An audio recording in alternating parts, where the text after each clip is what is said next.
Glass of champagne, doesn't he? Scoring's very simple. 4 runs down the mountain. Best cumulative time wins. After 3 runs, the number 1 sled from Switzerland in the lead. And the United States number 1 team stands 12th. And Brian Scheimer, age 27, from Naples, Florida, is the driver. His brakeman is 23-year-old Chris Coleman from Binghamton, New York. You like Brian Scheimer's future? He's as good an athlete as any driver of the competition, something the United States has never had. And the time on the left is the time to beat this heat. Brian Scheimer just beat it by 200. Believe me, there's never been a better starting driver in the history of the U.S. program. Fine athlete out of Morehead State University. Fine football player in high school. Former Florida State wrestling champ, too. Well, you know, on the brakes, you got Coleman, who was a good track and field athlete at State University of New York in Binghamton. Again, this is only his 2nd year as a driver. He's going to make his mistakes. But the thing is, you can teach driving. You can't teach starting a bobsled. USA team now coming out of Sunny and heading for Horseshoe. This is the critical part of the course. This is where the speeds start to get up, and it's here where you have to have that slingshot effect at a horseshoe. Let the sled accelerate down here as you reach maximum speeds. Brian Scheimer having a good run so far, a member of the '88 U.S. Olympic bobsled team. Yeah, he's 1600ths of a second right there, better than the best time in this heat. But Scheimer's problems are down here in the speed trap. He needs 83 miles an hour to be competitive. 81.7, that reflects his 2 years of driving experience. Still 51 of a second better than the best time posted so far today, and the USA number 1 team in the lead. His driving experience will come. Most importantly, he's got a great start time at the top. You can tell the reaction by Chris Coleman and Brian Scheimer. They like that run down the mountain, despite some problems at the top, John. Yeah, I think they were over-trying here. They've been getting great start times in practice all week long. Watch Scheimer's right foot here. Hit it right here in this bunk. Hits right there. Almost a disaster for the U.S. at the top. They're very lucky. A real tribute to their athleticism to have been able to overcome that. My rear foot hit the bunk. As I was getting in, did you feel it? Yeah. Almost fell on my foot hit the rear bunk. Would've been better. Bad foot or no foot, USA number 1 team in the lead, but some of the best in the world await at the top. Olympic Winterfest. We're back in St. Moritz, where the sport of bobsledding is always on exhibit, where you can find the oldest bobsled around, almost 100 years old. You can tell it isn't much more than 2 old flexible flyers put together. Of course, with improved technology, bobsledding's a mixture of science and sport, but despite the changes, lots remains the same. As you can see here, the steering technology in a bobsled has not changed that much in 100 years. These rope handles in here, you pull one to the left, it goes left. You pull one to the right, it goes right. Big misconception in bobsledding is it's not the guy who steers the most that wins. It's the guy who steers the least that wins. Here's some brake technology here. These brakes, all they are doing is to stop the sled at the bottom of the course. If a brakeman uses the brakes on the course on the way down to the race, they're disqualified. Next up, hoping to drive the least on the course, the number 1 team from West Germany, Dirk Wiese, the driver, and his brakeman, Olaf Hampel. Explosion at the start for the West Germans. The time on the left is the fastest start time of the heat. Brian Scheimer of USA, 5:05, the best start time of the heat. Boy, bobsledding, that 600ths of a second will multiply by 3 at the next split clock. That is a terrific start for the number 1 team from West Germany as they begin to pick up speed. Now, coming out of this wall corner, he wants to be the right-hand side of the straightaway. Let's look for it. Yes, good entry into the snake. Time on the left is the fastest time of the heat so far. 1700 better. That's all reflective of the great start time of the West Germans. They're definitely the most improved country here in this competition. Dirk Wiese in the middle of a fine run as he heads for Horseshoe. A little low in Horseshoe. Let's watch for the timer. 2000. He's picked up 300 from the previous clock. Now, if he had a good Horseshoe, that'll be better than 2000. So leads the next clock. Let's watch. 51:54 is the best time so far. 13. So again, he was too low in Horseshoe. That cost him. All week long, he's had problems down here in the fast part of the course. Let's watch the speed trap. Anything around 83 miles an hour is good. Not bad, 83.2, so Dirk Wiese, good heat for the West Germans. 35 of a second better than the leaders. And now the number 1 team from West Germany takes the lead. The upraised fist from Dirk Wiese tells you how happy he is. Yeah, their program has definitely improved. And you know where it improved the most? At the start. An ecstatic number 1 crew from West Germany. And meanwhile, back at the top, the number 1 sled for the Soviet Union.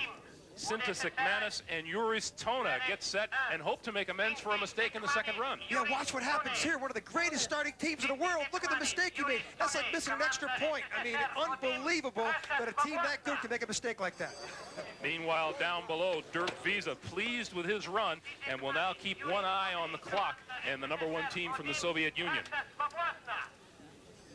At the start, one of the best starting teams in the world. Now again, he made that mistake last time. Let's watch. Ooh, he's in clean. Time on the right is the West German, 5:07. I got to believe they took a conservative approach. They could have been better than that. But again, bobsledding is a four-heat sport. Their mistake in the second heat is going to be something they're going to have to try to overcome. I don't think they could do it. Ekmanis and Tona, both former track and field athletes. Ekmanis, a triple jumper, Tona, a long jumper. They're good athletes. Time to the left is the West German time. They're 300s behind the West Germans, but the West Germans at a 200s better start time. That means Ekmanis is driving a better sled to this point. All right, let's see how the team does now coming into Horseshoe. Again, the 300s, let's watch. 100, so now he's picked up 4 more hundreds. This is where the Soviet sleds really start to rocket down to this speed part of the course. 51:41 is the best time held by the West Germans. 900s. He's got a good heat going here. Number one sled of the Soviet Union roaring down the course now. Anything above 83.5 is good speed. Let's watch 84.3 miles an hour. Ekmanis is on the money here. 37 hundredths of a second is his time better than the leaders in the Soviet Union's number one sled now in the lead. But you got to go back to that second heat. Bobsledding's a 4-heat sport, and he was very poor in the second heat. Still, it will be a happy crew that steps out of that sled. And there's Dirk Visa from West Germany, who's just been knocked off the top rung. The current standings, the Soviet Union's number one team now in the lead by 37 hundredths of a second. But still to come, both East German sleds and the number one squad from Switzerland. It's already been an exciting week for the bobsled fans here in St. Moritz, with teams from all over the world arriving to compete. And the U.S. team appeared especially pleased to pay a visit to Switzerland. On Friday night, the 100th anniversary dinner brought together the 3 greatest bobsledders in the history of the sport. And what a great sight. A regular St. Moritz attraction is the popular horse racing on the frozen lake. And the week featured Prince Albert of Monaco, who sometimes found it tough to concentrate amidst all the hoopla. When I'm in an international competition like this, a lot of people come up to me and try and invite me out for a drink or for dinner, and I have to kind of back off and say, hey, listen, I'm here to compete. I'm not here to socialize. I mean, we can do that after the competition.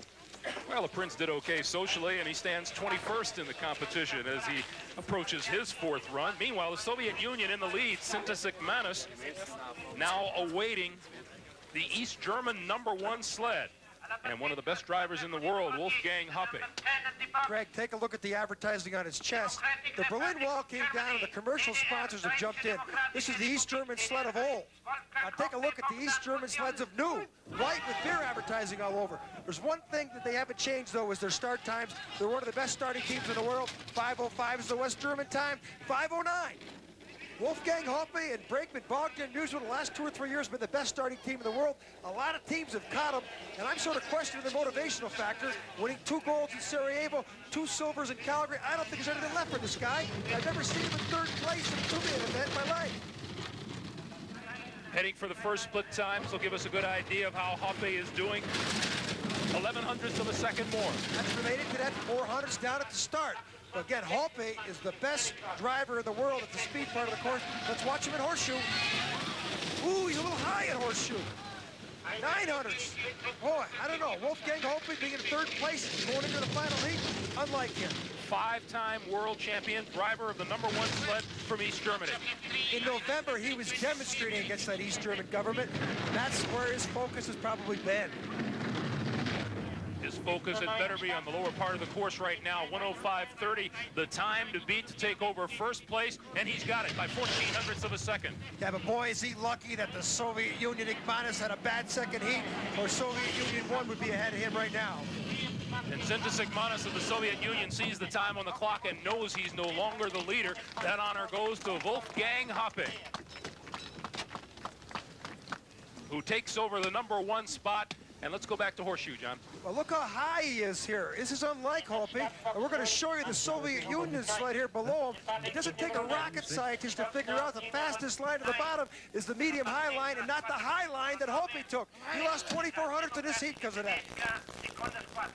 Back to the top now on the number 2 sled from East Germany, piloted by Harold Judai and his brakeman Axel Jan. They've been a pleasant surprise for the East Germans all week long.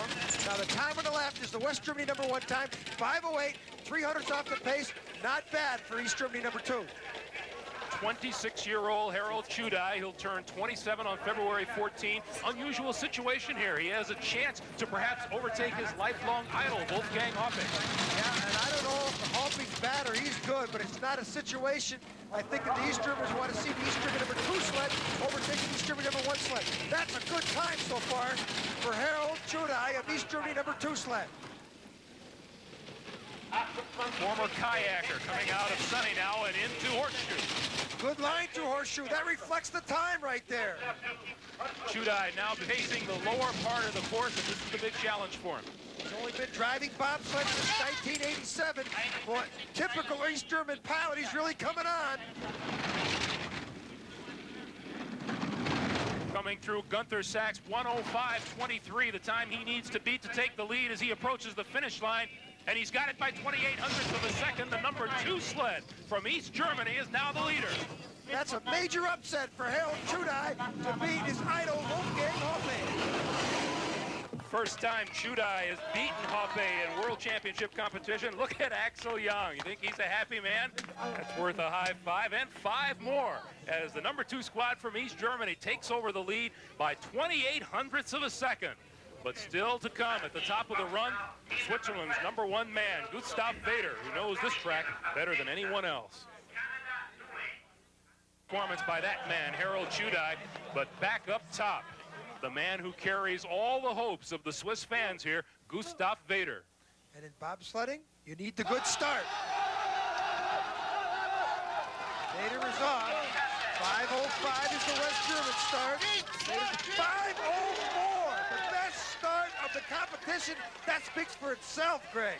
Vader and his brakeman, Bruno Gerber, set a course record in the first run here. He was the fastest in each of the first 3 runs. It's got a little warmer here. You can see a little bit more sun on the track. When that temperature goes up like that, the sun gets on it, a little moisture in the track makes it better times. Look at that, 400's better. Now he's got a 300 plus lead, so we got to start seeing plus times for these Germans to have any chance. A little skid there. Into horseshoe. Good line through horseshoe, good time through horseshoe. Gustav Vader, the silver medalist last month at the European Championships in Innsbruck. He says that wasn't important. This is. This is definitely the most prestigious event in the 100th anniversary of bobsledding. Still a great time for Gustav Vader as he goes towards the bottom. Ooh, another mistake. Vader tearing through Gunther Sachs, the time to beat 1:05.34. Approaching the finish line for the title, and he's won it.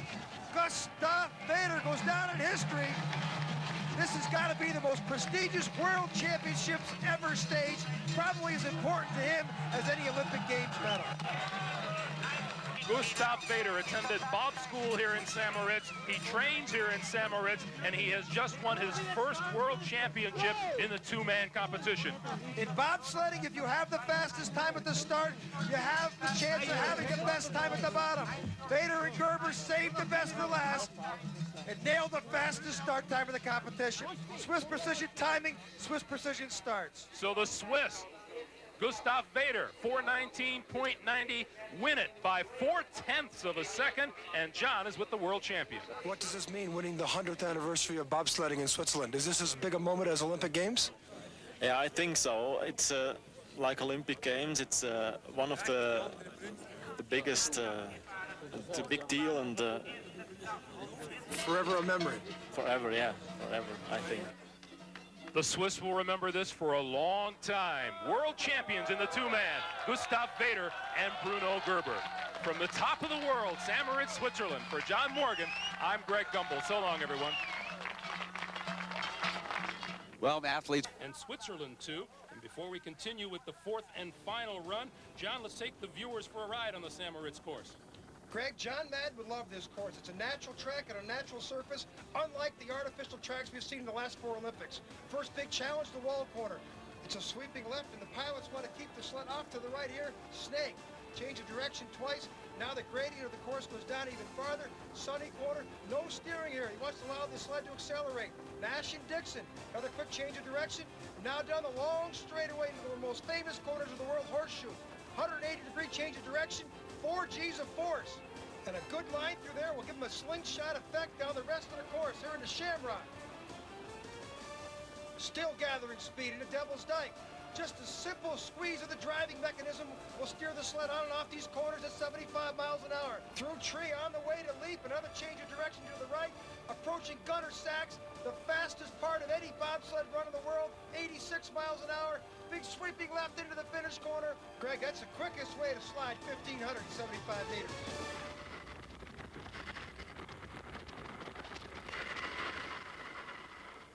Next to slide that same distance, Matt Roy, 30 years of age, born in New York City, living in Lake Placid, New York. He's the pilot of the #1 sled for the United States, and his teammates, Eric Steenstra, Mike Mazzy, and Carlos Kirby. Keep your eyes on the way to the end of the sled. They had a lot of problems in the first heat. Very good entry, very good start time. It's the best start time of the heat so far. Now the snow's coming down, causing a lot of visibility problems for the driver. And if Matt's smart, he'll put his sled in the exact same spot as the previous sled that went down. Wall corner, as you just saw a few moments ago, the first one that Roy has to negotiate. Now watch here, let's see if he gets in that skid. Oh, he got a skid there. He's trying to keep his drive line in the line in front of him. And again, -12. That's a pretty good heat so far for Matt Roy, but that skid up top might cost him, and we'll find out at the next clock. Matt Roy, member of the '88 Olympic team, overall World Cup champion in '87, going into horseshoe. The big slingshot effect, corner out of there, good time, -14. This is where the sled really picks up speed, and Matt Roy's a very experienced pilot when the sled gets going at the high speed. Better driver at the bottom of the course than he is at the top. Yes, and this is where just a tiny squeeze of the hand steers these sleds on and off the corners. You can see the visibility is a little bit of a problem. 1:05.34, the time for Matt Roy to beat to take the lead. He crosses the finish line in 1:04.68, and by 66 of a second, USA's #1 sled is in front. It's a good heat for Matt Roy, but the big guys are still up the top of the mountain. I don't think it's going to hold up. Well, it's our best run yet. Good job, Matt. Well, they're happy with it. Let's go back to the top, John, and the all-important start. Well, the start is like choreography in a Broadway show and a lot of teamwork here. And as the USA #1 team pushes off, the most important element here is they all got in the sled properly. The first 2 heats, they didn't do that, and it cost them. They should have done this all 4 heats. That's good, man. Good job, man. Good racing with you. Yeah. So, United States #1 in the lead, but some of the biggest guns in the sport still to come. One good run. 1 run out of 4. Hey, come here. Closer. Don't see any dandruff, do you? Used to have it. Boy, did I ever. So I tried Head and Shoulders. Then I tried my husband Seltz Blue. He was right. Blue is better. Blue is better. Seltz Blue. Test shows Seltz Blue relieves dandruff flaking better than Head and Shoulders. And doctors recommend it #1. More than Head and Shoulders, Denorex, and Tegrin combined. For me, there's no doubt about it. Blue is better. Even if there's no snow on the ground, bobsled teams can train, learning each other's moves, learning technique, but there's one piece of equipment they have to keep on ice. Good traction is an important aspect of a bobsled start. Can you imagine trying to run 50 meters on a glaze of ice with sneakers on? Well, here in bobsledding, what the athletes use is this adapted track shoe that's got these needle points in it to give them the grip across the ice. So just as in all sports where footwear is very important, here in bobsledding is crucial. What footwear is to the athletes, the runner blades are to the sleds. Here they're trying to reduce friction by polishing the runners, but what type of runners they're going to use is determined by the coaches checking the air temperature and the ice temperature before the competition. And hoping that he has the right runners on for his final run is East Germany's #1 driver, Wolfgang Hoppe, who is standing 6th after 3 runs.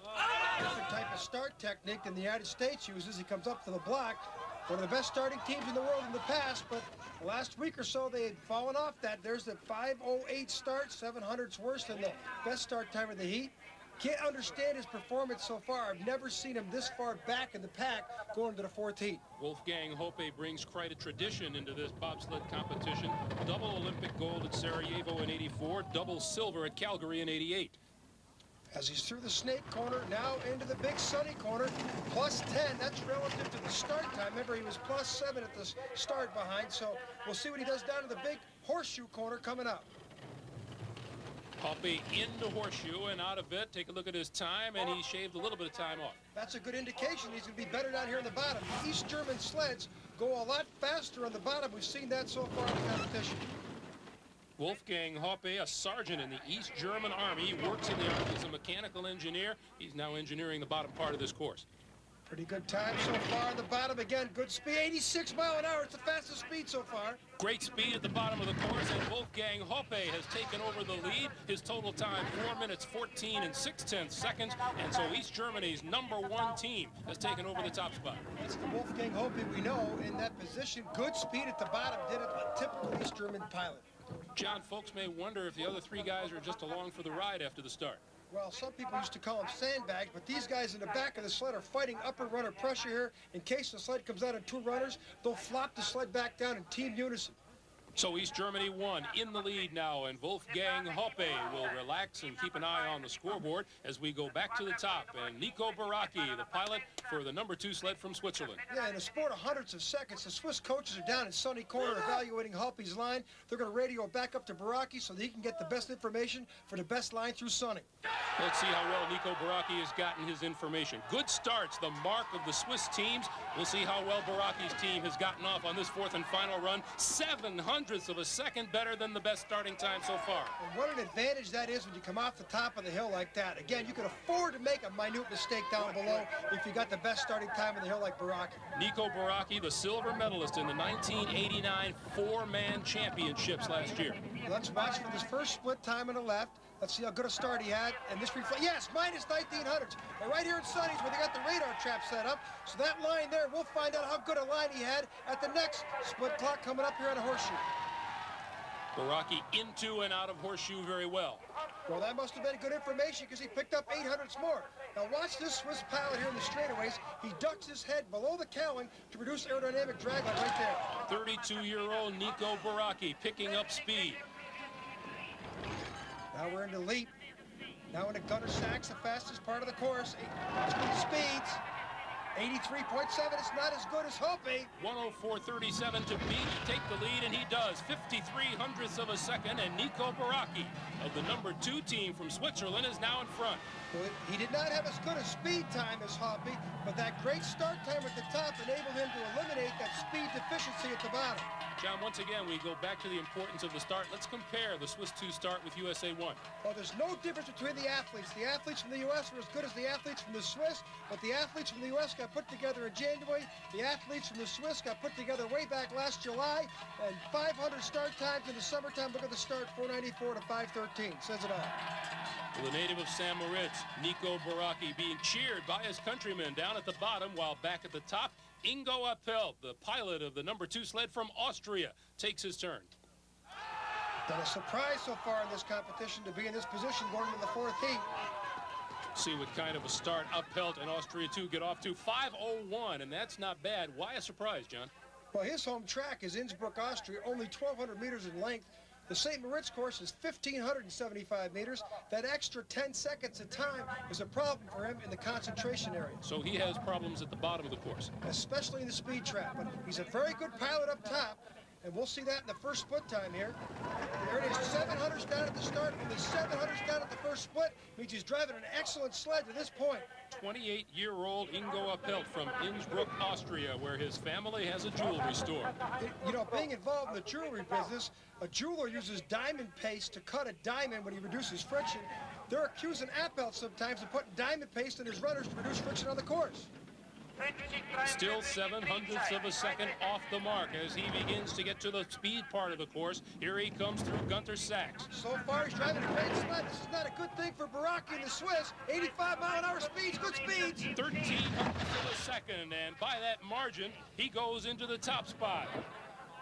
This guarantees the Austrians at least a bronze medal. And Nico Baracchi knows he is no longer the leader, and you can see it on his face. You can also see the happiness of that man. Ingo Appelt of Austria 2. Well, we mentioned up top he drove a good line. Here he is out of the wall corner, setting himself up for the snake corner. Now watch where he enters the corner here. The bad pilots are on the left, the good pilots are on the right. Ingo Appelt's a good pilot. Ingo Appelt comes cascading down the mountain and into the lead for Austria 2. It's Austria 2 ahead of Swiss 2 and East Germany 1. And still to come, one of the best in the world, Gustav Vader of Switzerland 1. We'll be back. Welcome back to St. Moritz, where we're celebrating the 100th anniversary of the sport of bobsledding. And to honor that event, some of the greats of the sport return to take part in the race of champions and really haven't perfected that forward motion to the hilt, have they? Austria 2 in the lead now.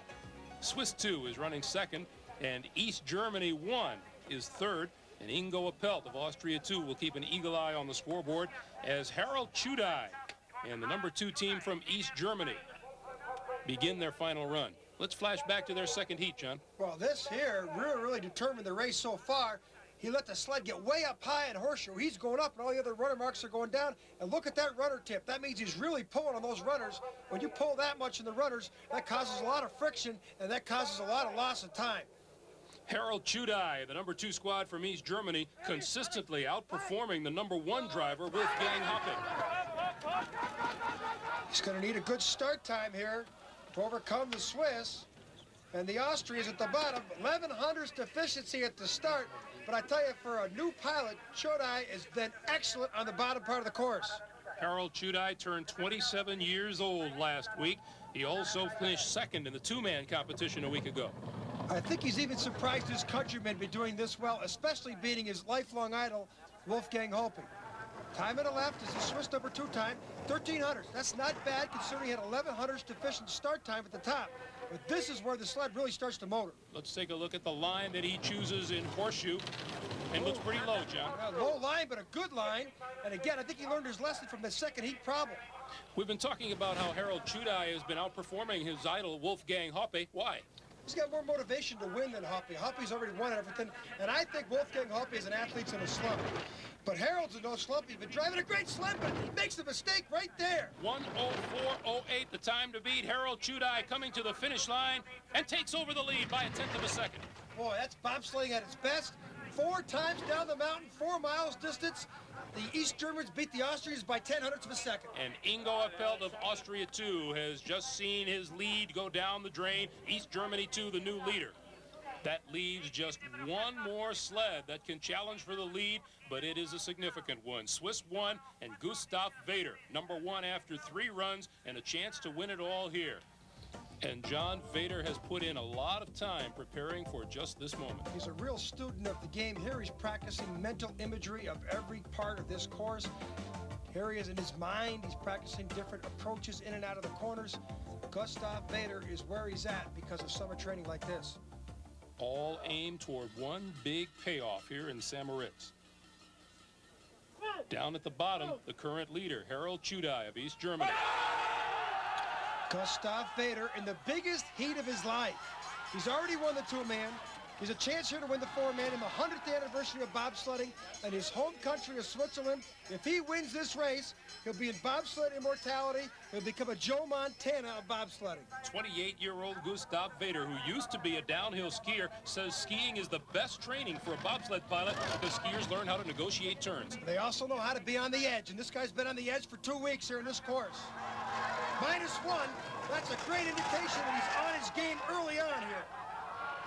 Crowds lining the bob run as he approaches Horseshoe. This is where he tampered with the course. Perhaps he's lucky to be in this race at all. Well, he's lucky he wasn't disqualified, but it's unbelievable that the guy's been this consistent over 2 weeks.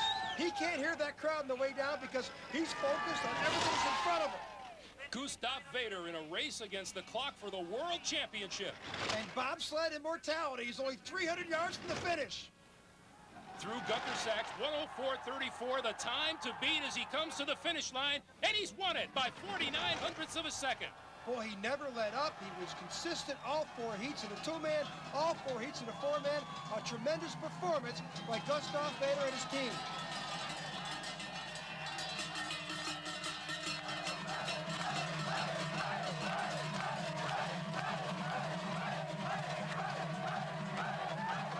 There is no happier village in the world right now than Moritz, Switzerland, understandably so. Gustav Vader won the 2-man and now the 4-man, and Harold Chudai is consoled by one of his competitors. He's knocked from the gold down to the silver.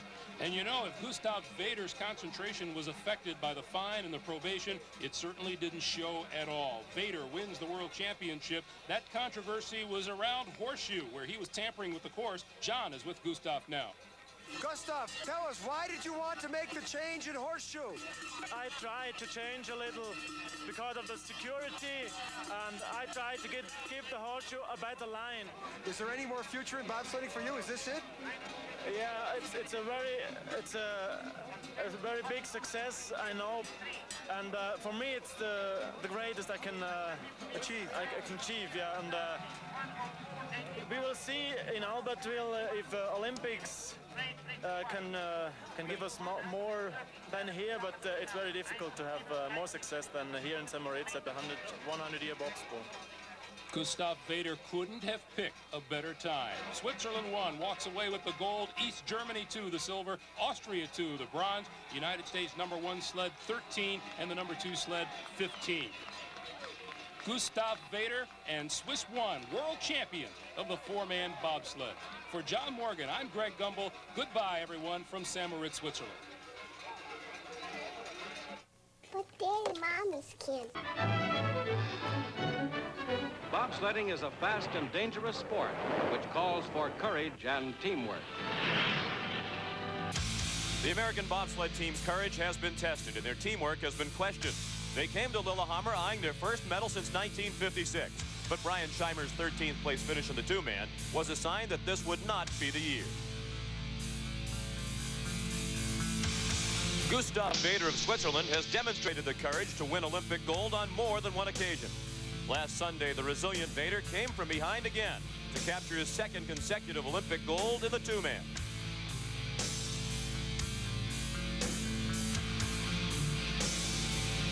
Today, Vader will do battle with his arch-rival, Wolfgang Hoppe. A product of the former East German sports system, Hoppe is a legend in the world of bobsledding. Today, he looks to become the first pilot to win a medal in 4 consecutive Olympic Games.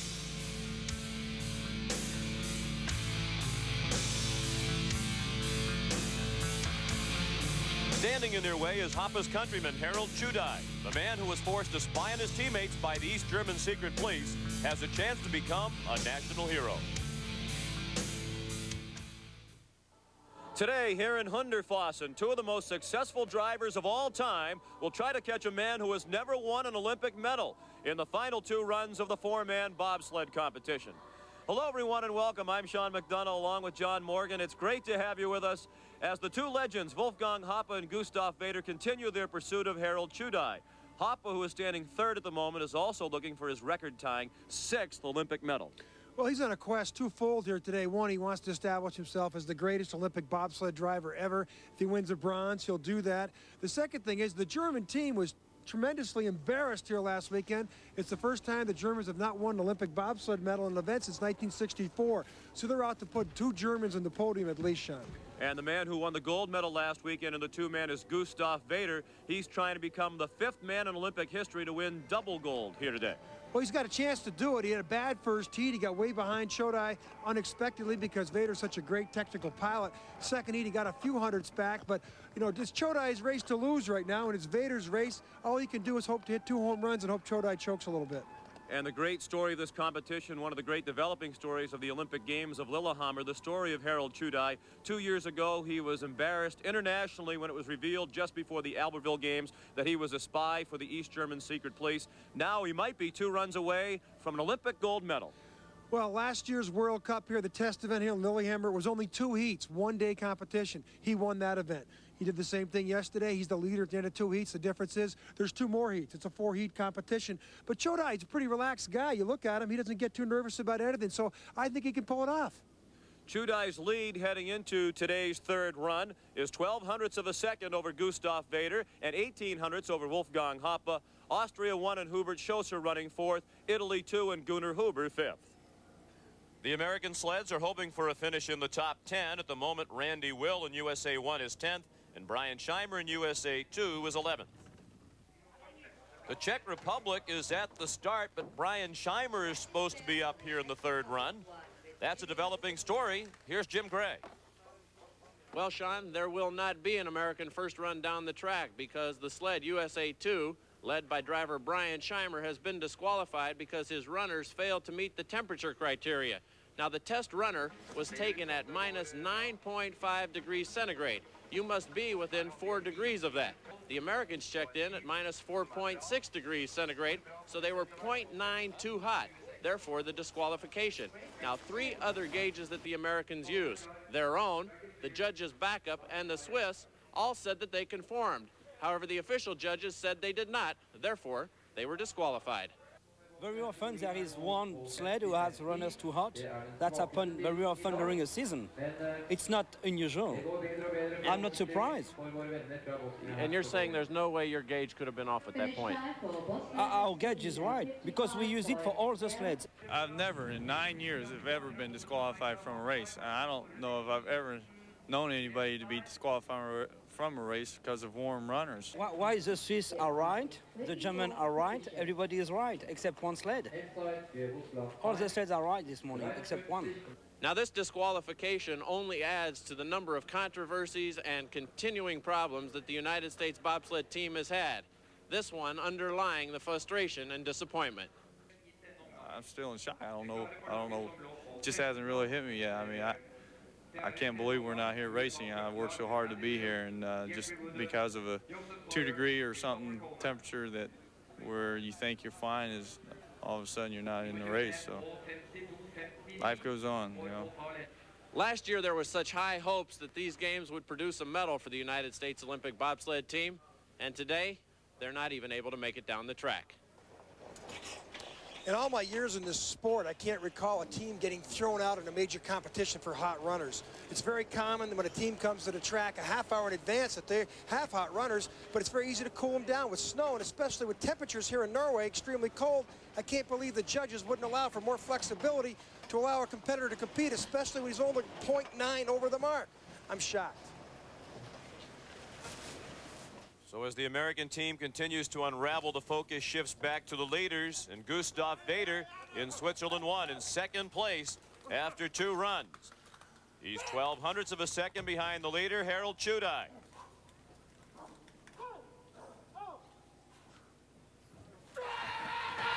Great starts yesterday, 494 the first heat. Watch how quickly they get in the sled and get down before the first corner. Look at that. 5 flat though. Not a very good start.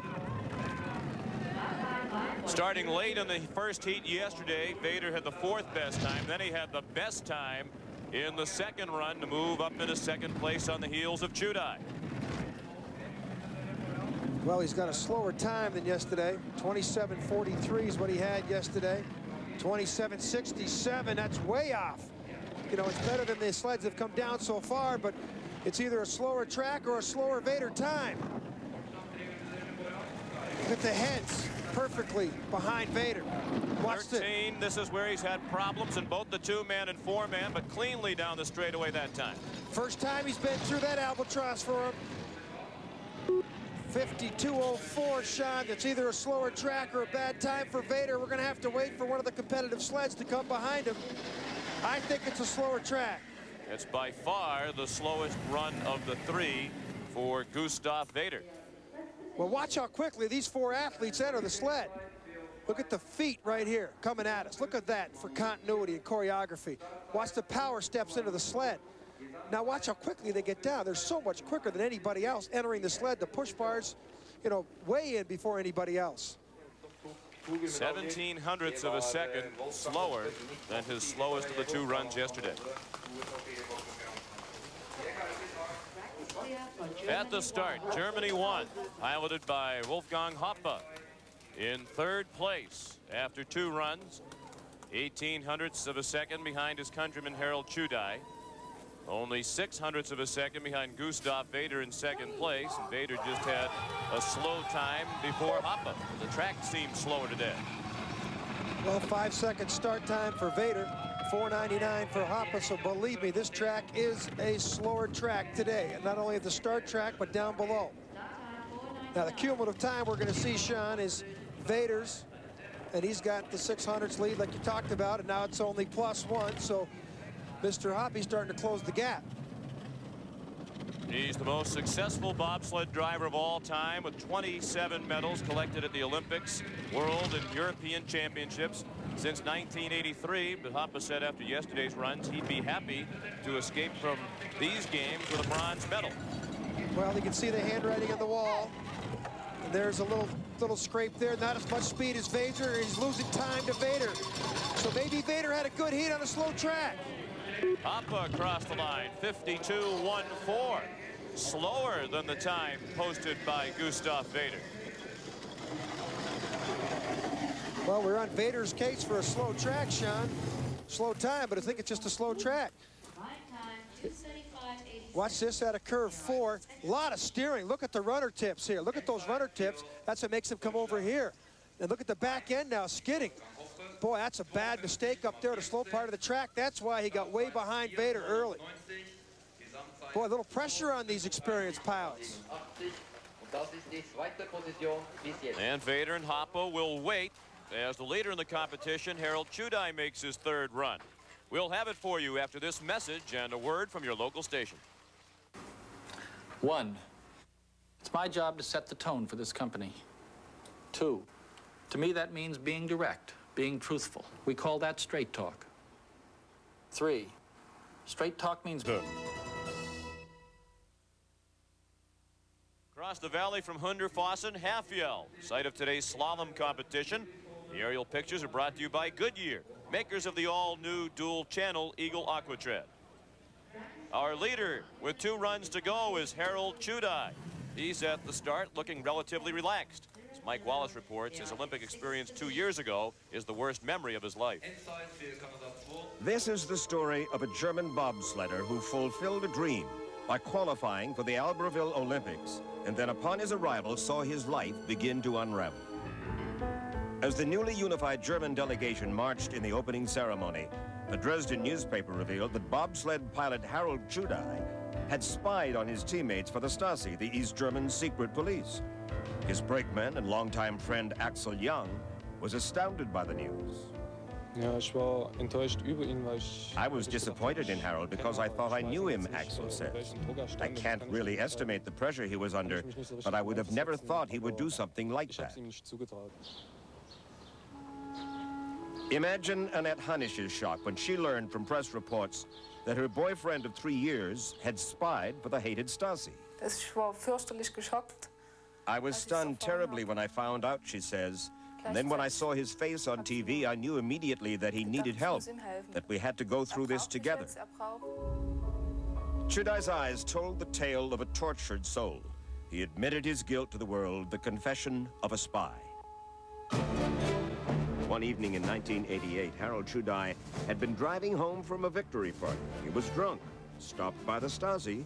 He was offered a chilling choice: spy on your teammates or risk losing your career. There's no question it seemed like they were holding a knife to my chest. They clearly could have destroyed my reason for living. They would have made my life a living hell. Chudai cooperated. Under the code name Ralph Richter, he reported on his teammates' daily routines. It's difficult to appreciate just how rotten East German society was before the Berlin Wall came tumbling down. Secret files were kept on 6 million East Germans, 1/3 the population. The Stasi files in Chudai's hometown of Dresden alone stretched for 10 miles. People who didn't live here can't know what it was like, says Annette Hannisch. I didn't know it at the time, but Harold was forced to keep our relationship secret so he wouldn't have to write reports about me. Germany's bobsled coach, Raymond Bethke, says a lot of people think they never would have cooperated with the Stasi, but that's not fair. These people should be glad that they were never approached, because you never know how you would react. Chudai's teammates came to realize that Harold was a victim. They decided to stick with their pilot. Harold told us how it had happened, how the Stasi had pressured him, says Axel Young. We decided he was still our buddy and we wouldn't abandon him. Haunted by his past and taunted by barbs in the press that he was driving the Stasi sled, Chudai finished a dismal 6th at the Albertville Olympics. Chudai finally seems to have recovered from the nightmare of Albertville. Thanks to a job offer from a former coach, today Chudai supports himself as a car salesman of all things. He's reliable and he's honest, says ex-coach Gert Grimmer. It might surprise some people to hear me say that, but it's true. Bolstered by his friends' trust, Harold Chudai hopes this is a spy story with a happy ending. A gold medal, he says, to share with those who stood by him. We'd have a huge party with all the people who helped me, Harold says. It would be the greatest moment, and we could only celebrate one way, together.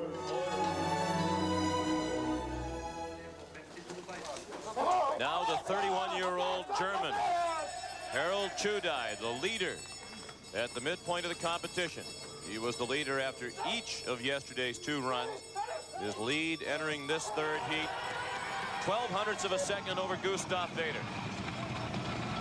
5-second start times they've been getting it, but Vader just got 5:01, so the start track up there favors Chudai, not Vader's team today.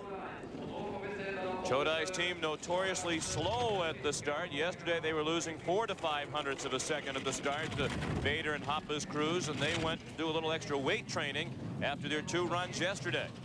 Well, -12 at the last clock. We see 15 or 16 here. This is his race, 13. He keeps increasing his time.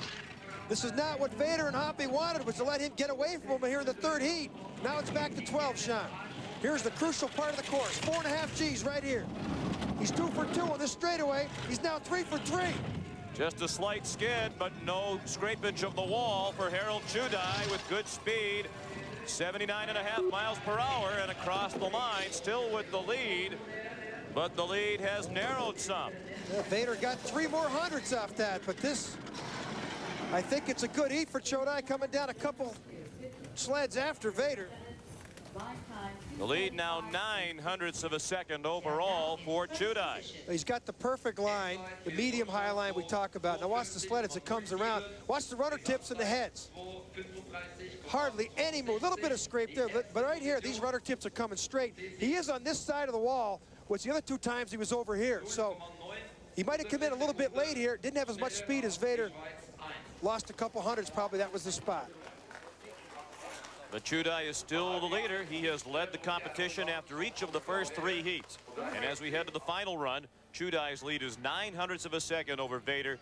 Wolfgang Hoppe has fallen back to 0.25 off the pace. The American story continues to go from bad to worse. Randy Will dropped back 3 places to 13th, and Brian Scheimer was disqualified. We'll return later in the program to Hundertfossen for the final run of the 4-man bobsled competition, and we'll rejoin Jim Nance right after this. Doing business here in New York is aggressive. You have to be on your toes, whether it's... Well, last weekend in the 2-man and into 3 heats, he's only 300ths behind. He struck to win the gold medal. This week, though, he's 900ths behind going into the heat, and the guy he's chasing, Chudai, I think he's got a little bit more experience than the guy he was chasing last week. So if I was a betting man, I would think that Vader could possibly do it, but Chudai looks pretty good right now. And the man running 3rd at the moment is Wolfgang Hoppe of Germany. He appears to be a solid 3rd in the standings, as Hubert Schoesser in Austria won his 1600ths out of the bronze medal position, and Mark Tout in Great Britain won has moved into the top 5. This competition has already been a nightmare for the United States. It will only get worse if Randy Will fails to finish ahead of the Jamaican sled, and that's a possibility heading into the final run. It was 6 years ago that Dudley Stokes and the Jamaicans burst onto the scene in Calgary. Back then, they were a likable sideshow, but some feared for their lives the way they were driving. Yeah, he had no clue about driving the big 4-man sleds, and this crash here, I thought, ended his career. To see him here, he's finally figured out how to drive a sled, Sean, and that's why he's where he is right now in the competition. He's got a clue about the sport, finally. The first sled to take the final run of the competition, Jamaica won in 15th place heading into the final run when they were disqualified from the two-man last weekend for being overweight. The Jamaicans said they were concentrating their efforts on the four-man. They said they'd be a factor, that they'd finish in the top 15, and most people scoffed at them. Their best finish ever in the Olympics, 24th, 2 years ago. They are steadily improving. Well, the start times is what's given them the chance to improve. There's a great start, 5:02, Sean. And they're track and field athletes that are finally acclimating to cold weather. They've had a real rough time out in bobsledding, coming from a warm country like Jamaica, to figure out how to run and sprint in cold weather temperatures. Of course, their story inspired the movie Cool Runnings, which was intended to be humorous and in fact was. But what has developed here from the American standpoint is not the least bit funny, as the Jamaicans have a chance to finish ahead of the only remaining American sled in the field. They're 23/100ths of a second behind Randy Will coming into this final heat, but they picked up 38/100ths on Will in the third heat. Yeah, he's got good speed. He's got those DDG runners we're talking about on his sled. He's got a great piece of equipment underneath him, and he's got a great time, 52:51. That's a great heat. 52:39 in one heat, 52:51 in the other. Dudley Stokes has finally figured out how to drive a sled. He had the 10th fastest time the entire field in the third run, and he had a good run here. This line here is a good medium-high line as he comes around 13. Watch the head snap. A little bit of rough transition. He drifts over to this wall. In the old days, he would have driven off that wall into the next wall and back and forth. He's finally figured out the less driving you do, the better success you have. So he has put the pressure on Randy Will and the Americans. They need a good run to stay ahead of the Jamaicans and finish this Olympic competition ahead of Jamaica 1. Now the last run of Randy Will's career, driving USA 1 in 13th place. After 3 heats, they've been dropping back with every run. They were 8th after the first run, 10th after the second, now 13th. And they need a time of 52.74 to finish ahead of the Jamaicans. That would be a faster time than their first heat today. He had a disastrous first heat today. Very average start time of 5:06. 5:06 again. The Jamaicans beat it by 400ths at the start. I think the air was out of their bag in the first heat yesterday, Sean, when they didn't do better than the 8th place. They should have done a lot better than that with that fresh ice to work with. Certainly Randy Will does not want to end his career, and he is retiring after the Olympics with the embarrassment of finishing behind the Jamaicans. It's a distinct possibility. Well, he's losing time down the track here. And I think Randy just wants to get to the bottom, go home. His wife's expecting a baby in 10 days or so. Through 13, hit the wall. Not very good speed. Remember, the time to beat to stay ahead of the Jamaicans, 52.74. He didn't do it. 100th of a second.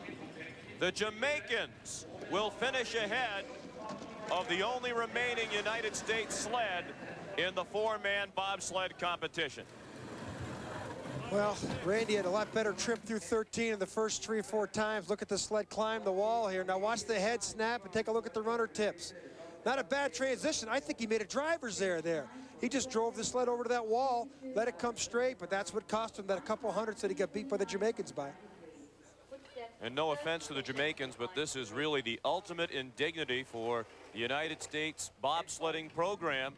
And for Dudley Stokes, no longer questions from the media about spectacular crashes. Today, he's talking about a very solid performance.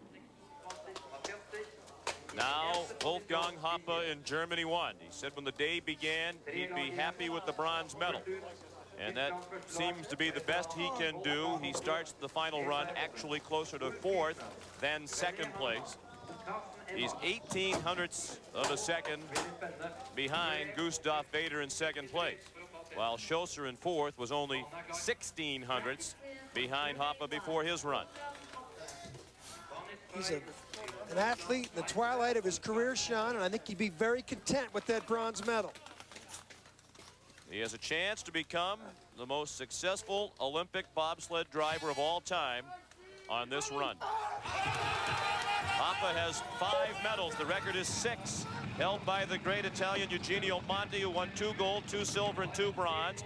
Hoppa has 2 gold and 3 silvers in his career, so any medal here for Hoppa, and he would better Monti's all-time mark. A lot of pressure on him. He knows this is his last run of his career. Look at the lead, minus 30 now. So he should be down there, but again, he could probably creep up on Vader too. He could post a great time here, put some pressure on Vader. Minus 33 now. You're looking at the greatest Olympic bobsled driver ever, unless some kind of disaster happens to him down here, Sean. The man who won double gold in Sarajevo in 1984 and was voted East Germany's most popular athlete that year, about to make Olympic bobsledding history. Great speed around the corner and a medal, the 6th of his career for Wolfgang Hoppa. Great time, Sean. That's the fastest time by 3/10 we've seen by anybody else.